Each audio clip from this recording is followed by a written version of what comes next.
السلام علیکم ورحمۃ اللہ وبرکاتہ۔ محترم سامعین، خواتین و حضرات، اجالا چاندنی امید اسلامک چینل پر میں آپ سے مخاطب ہوں اور نئے آنے والے سامعین و سامعات سے میری گزارش ہے کہ خود بھی سبسکرائب کریں میرے چینل کو اور اپنے احباب، دوستوں اور بھائیوں سے، ملنے جلنے والے حضرات اور خواتین سے بھی میرے چینل کو سبسکرائب کرائیں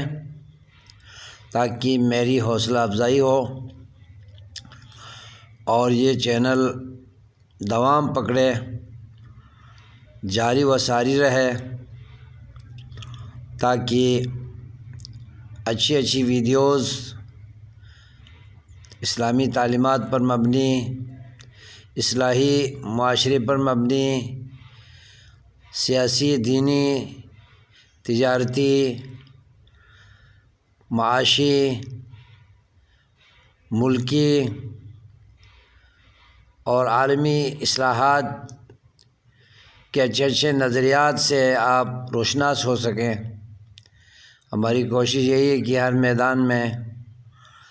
اپنی گزارشات آپ تک پہنچائیں، مثبت چیزیں آپ تک پہنچائیں، منفی گوشوں سے آپ کو ہم دور رکھیں۔ یہ ہمارا مطمع نظر ہے، ہمارا دستور و منشور ہے۔ تو میں علماء کرام، مفتیان عظام اور صلحاء امت سے مخاطب ہوں۔ ہم بیچ میں کئی ذرائع سے سنتے رہتے ہیں کہ رٹ لگاتے رہتے ہیں، ہم لوگ بار بار ذکر کرتے رہتے ہیں کہ یہ منہج سلف اور فہم سلف میں کیا فرق ہے، کیا ہونا چاہیے، کیا نہیں ہونا چاہیے۔ تو اس سلسلے میں بہت سارے احباب کی سوچ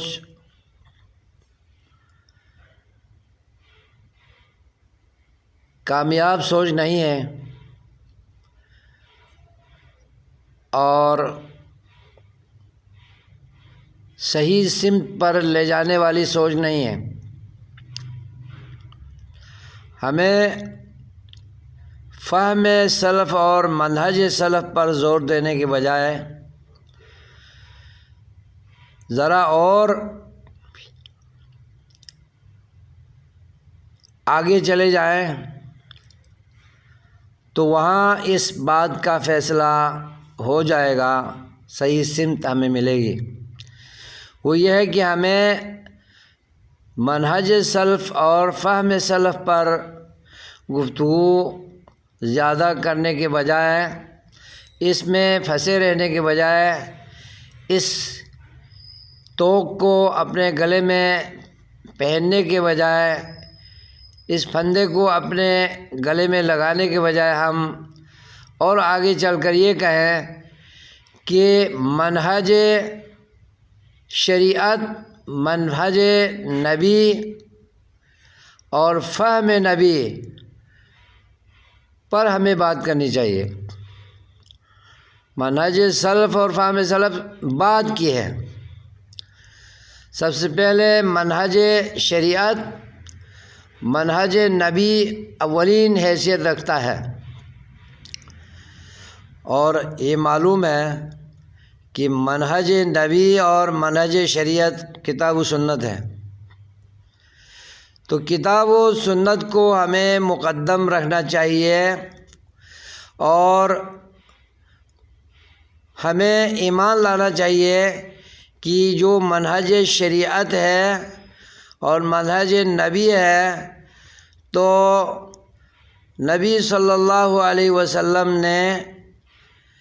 اسی منہج پر اپنا فہم قائم رکھا تھا،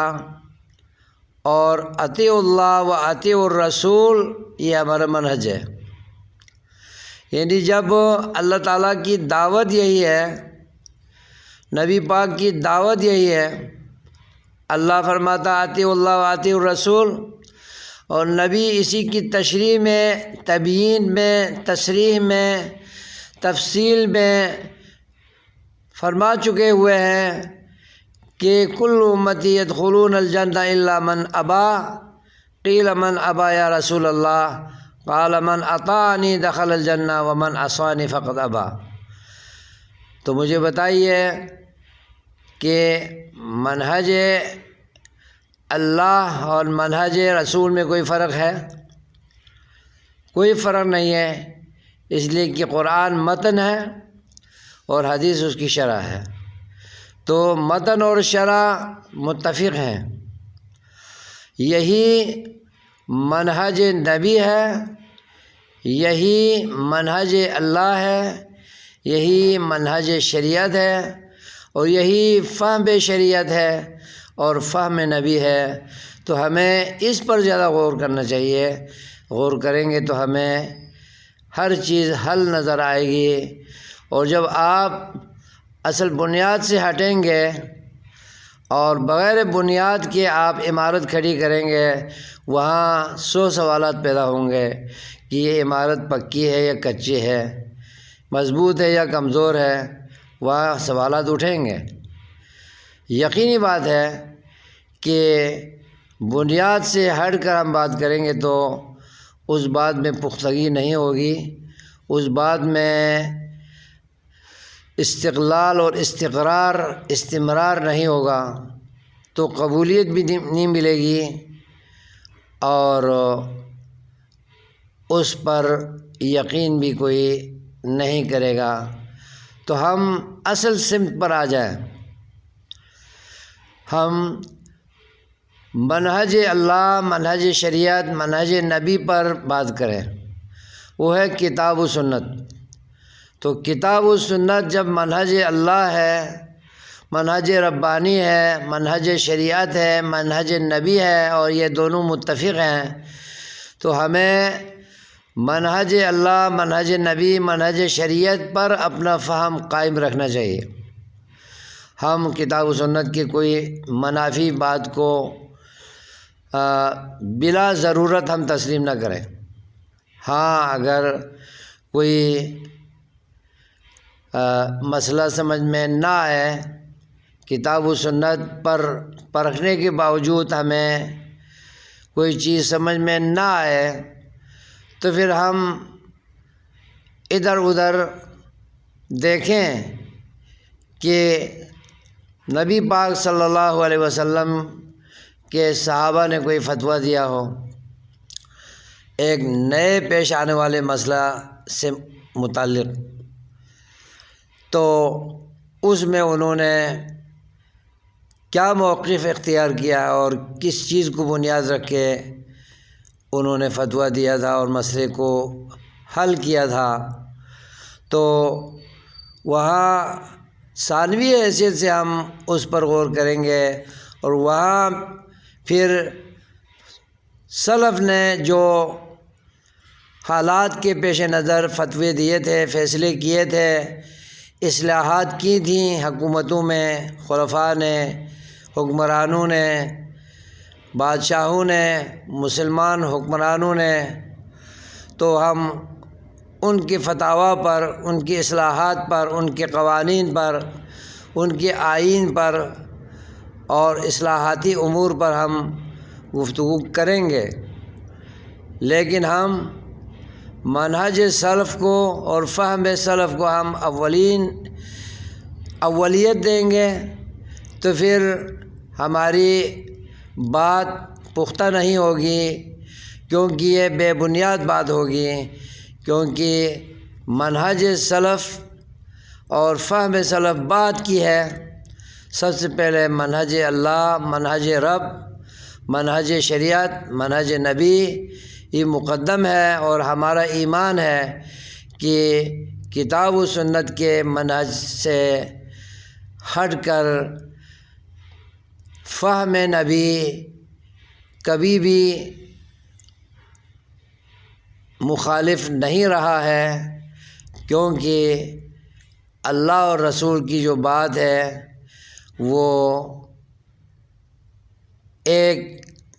مضبوط سمت کی طرف لے جانے والی بات ہے،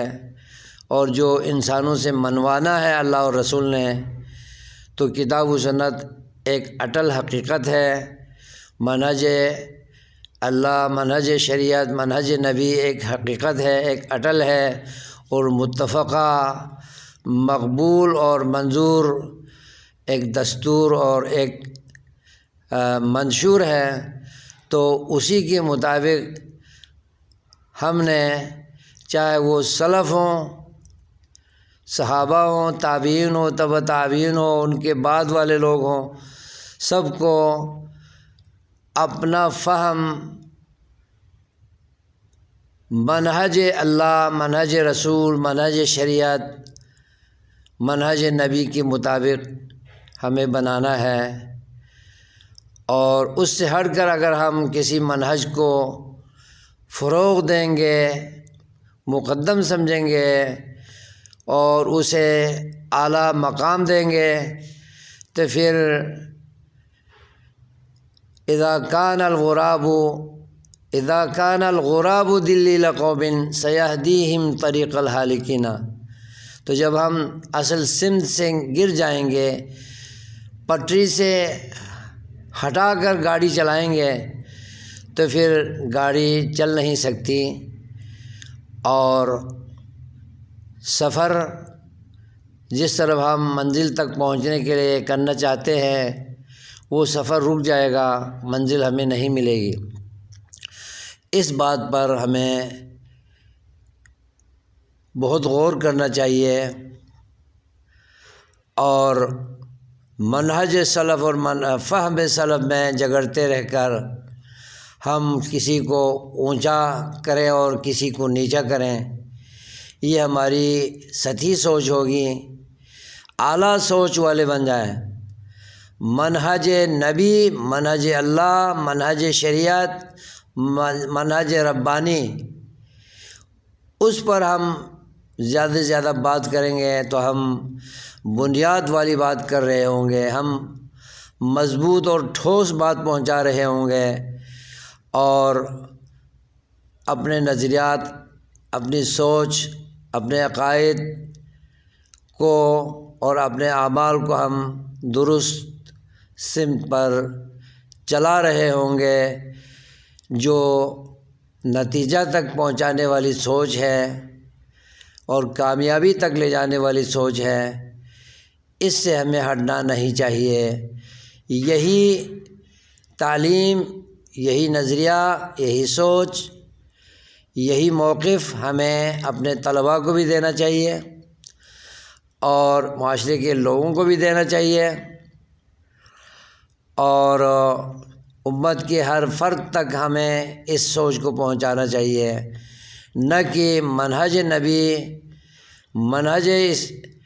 قرآن، منہج اللہ اور منہج شریعت کو پس پش ڈال کر ہم اسے کسی بھی زاویے سے ذکر کیے بغیر ہم منہج سلف اور فہم سلف کی طرف چلے جائیں گے، تو یہ ایک اعلیٰ پیمانہ نہیں ہے، اعلیٰ معیار نہیں ہے، اعلیٰ موقف نہیں ہے۔ ہمیں فوکس رکھنا چاہیے منہج نبی، منہج اللہ، منہج شریعت، منہج کتاب و سنت کو فوکس رکھنا چاہیے، تاکہ ہم لائن میں رہیں، حدود میں رہیں، اور صحیح سمت اور صحیح عقیدہ اور صحیح عمل اور صحیح دستور صحیح منشور پر رہ سکیں، ورنہ ہم آہستہ آہستہ بھٹکتے اور بدکتے ہوئے ہم بے رہروی کی طرف بھی جا سکتے ہیں۔ اللہ تعالی ہماری حفاظت کرے اور ہمیں مزید فہم دے، جس فہم سے، جس عقل سے ہم منہج اللہ کو سمجھ سکیں، مقصد اللہ کو سمجھ سکیں، مراد اللہ کو سمجھ سکیں، مراد نبی کو سمجھ سکیں، اور دونوں کو ہم سمجھ سکیں، اور اسی دائرے میں ہم رہیں، اسی کو اپنا موقف بنائیں، اسی کو اپنا نظریہ بنائیں، اسی کو اپنا عقیدہ بنائیں، اور اسی حدود میں اور اسی تالاب میں، اسی دریا میں، اسی سمندر میں ہم سیر کرتے رہیں، تو انشاءاللہ ہماری دنیا بھی صحیح ہوگی، ہماری آخرت کے تمام مراحل بھی صحیح ہو جائیں گے، اور ہم ہلاک ہونے کے بجائے ہم انشاءاللہ راہ نجات پر چلتے ہوئے ہم منزل کو پا لیں گے اور نجات بھی پائیں گے، اللہ کے ہاں سرخرو ہو جائیں گے۔ اللہ تعالی ہم سب کو سمجھ دے، آمین۔ السلام علیکم ورحمۃ اللہ وبرکاتہ۔